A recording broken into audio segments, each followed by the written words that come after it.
Olá, sejam bem-vindos a mais um vídeo do estudo Visão Comparativa dos Evangelhos.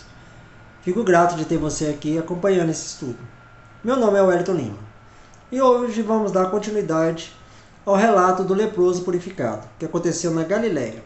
Isso está registrado em Mateus, capítulo 8, versículo 1 a 4, Marcos, capítulo 1, versículo 40 a 45, e o que vamos estudar agora, Lucas, capítulo 5, versículo 12 a 16. Vamos lá? Lucas, capítulo 5, versículo 12. E aconteceu que, quando ele estava numa daquelas cidades, eis que um homem cheio de lepra viu Jesus. Então prostrou-se sobre o rosto e lhe rogou, dizendo: Senhor, se quiseres, podes me tornar limpo. Numa daquelas cidades. Essa era uma das cidades da Galileia, provavelmente Corazim ou Betsaida. Cheio de lepra. Neste contexto, cheio é uma palavra médica, típica do Evangelho de Lucas. A linguagem dá a entender que era um caso avançado. Lepra. Na antiguidade, a lepra era a mais terrível de todas as enfermidades. Nenhuma outra enfermidade convertia o ser humano em uma ruína tão total e terrível à vista e durante tanto tempo. A princípio, são pequenos nódulos que terminam ulcerando-se. Essas úlceras produzem um líquido de aspecto desagradável e vão aumentando. Caem as sobrancelhas. Os olhos assumem um aspecto fantasmagórico, como se nunca deixasse de olhar fixadamente a outros. Ulceram-se as cordas vocais e a voz se torna afônica e a respiração sibilante. Pouco a pouco o doente se converte em uma só massa de proeminências ulcerosas. Esse tipo de lepra termina com o doente em uns 10 anos, ao final das quais se perde a razão. O paciente entra em coma e finalmente morre. A lepra pode começar com a perda da sensibilidade em qualquer parte do corpo. Nesse caso, a afecção atacou os nervos. Pouco a pouco os músculos do corpo se desintegram, os tendões se contraem até que as mãos adquirem um aspecto de garras. Seguem as ulcerações nas mãos e nos pés e a perda progressiva dos dedos de ambos. Por último, se vão perdendo as mãos e os pés inteiros, até que sobrevenha a morte. A duração dessa classe de lepra é entre 20 e 30 anos. É uma espécie de morte horrenda, na qual o homem morre centímetro a centímetro.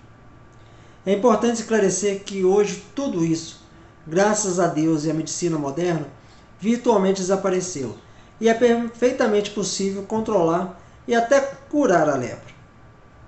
Mas nos tempos de Jesus não se conheciam os tratamentos que hoje estão ao alcance de qualquer pessoa. A condição física do leproso era terrível, mas havia algo que a fazia pior ainda. Joséfo diz que os leprosos eram tratados como se fossem mortos. Quando se diagnosticava a lepra, o homem era instantânea e automaticamente excluído de toda a sociedade humana, como está registrado em Levítico, capítulo 13, versículo 46. Durante todo o tempo que a chaga estiver nele, será imundo, estará impuro, habitará sozinho, fora do acampamento será sua morada.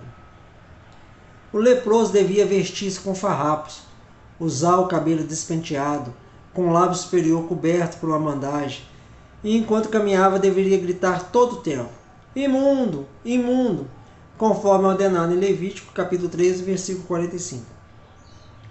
Durante a Idade Média, quando alguém contraía a lepra, o sacerdote deveria colocar a estola, tomar seu crucifixo, introduzi-lo na igreja e ler o serviço de defuntos. Para todo propósito humano, esse homem tinha morrido.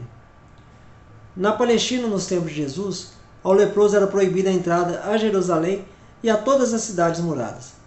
Nas sinagogas havia uma pequena habitação isolada de 3 metros de altura por 2 de lado, na qual podia ouvir o culto. A lei enumerava 61 contatos que podiam tornar o judeu impuro. E o segundo em importância, depois do contato direto com o morto, era o contato com o leproso. Pelo fato de um leproso apenas introduzir a cabeça em uma casa, esta ficava poluída dos alicerces até as vigas do teto. Até em um lugar aberto era ilegal saudar um leproso. E ninguém podia aproximar-se a menos de 4 côvados, uns 2 metros, do leproso. Mas se o vento soprava do lado onde estava o leproso, este devia manter-se não menos do que 100 côvados de distância, ou seja, quase 50 metros.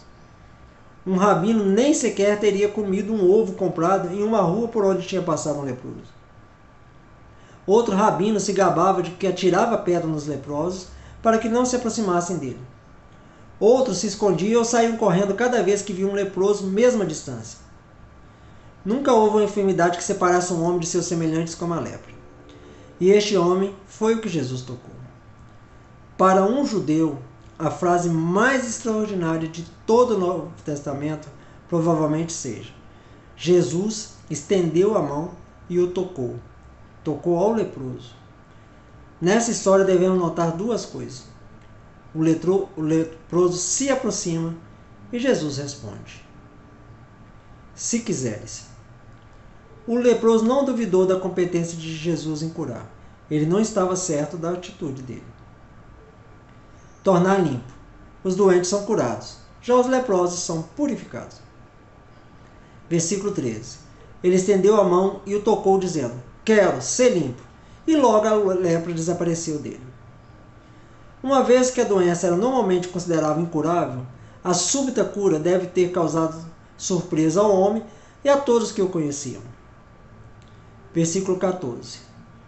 E mandou-lhe que não o dissesse a ninguém. Mas vai, mostra-te ao sacerdote, e oferece por tua purificação, como Moisés mandou, para lhes dar testemunho.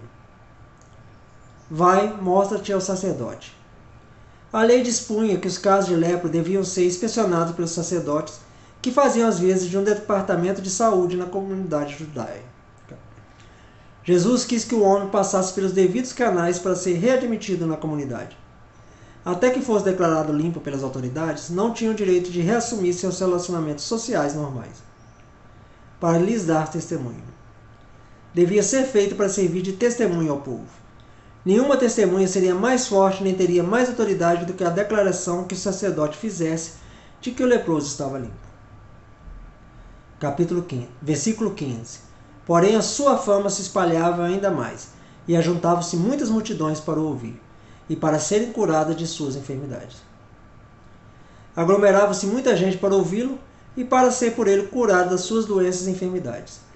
Agora são os ensinamentos e a cura que atraem as multidões. Versículo 16. Porém ele se retirava para os desertos e ali orava. A expressão no original implica que Jesus fazia isso com frequência. Jesus tinha o costume habitual de retirar-se das multidões por um tempo e orar, ensinando aos ministros do Evangelho que eles deveriam receber novos suprimentos de luz e poder de Deus pela oração, para que fossem mais bem-sucedidos em suas vidas e trabalhos, e que eles deveriam procurar oportunidades frequentes de estar em privado com Deus. O que chama a atenção aqui? Jesus estendeu a mão e tocou o leproso. Sendo a atitude de grande humildade com que o leproso se aproximou de Jesus, produz então a resposta de Jesus. Em primeiro lugar, a sua reação foi a compaixão. A lei dizia que Jesus não devia tocar nesse homem. Ameaçava com a terrível impureza se permitisse que o leproso se aproximasse dele de menos de 2 metros de distância. Mas Jesus estendeu sua mão e tocou o leproso. A medicina da época teria advertido a Jesus que corria risco de uma severa infecção. Mas Jesus estendeu a mão e tocou o leproso. Para Jesus, a vida impunha somente uma obrigação, a de ajudar. Havia somente uma lei, a lei do amor. O dever da compaixão, a obrigação do amor, tinha precedência sobre todas as outras regras, mandamentos e leis. Essa obrigação fazia desafiar todos os riscos físicos. Para um bom médico, um doente de uma enfermidade repugnante não é um espetáculo asqueroso, mas um ser humano que necessita da sua habilidade para curar. Para o médico, o menino atacado de uma enfermidade contagiosa não é uma ameaça, mas um ser termo que necessita de ajuda. Assim era Jesus. Deus é assim e nós devemos ser assim. O verdadeiro cristão rompe todas as convenções e assume todos os riscos quando se trata de ajudar ao próximo necessitado. Espero que esse estudo tenha lhe abençoado. Nos vemos no próximo vídeo. Até lá!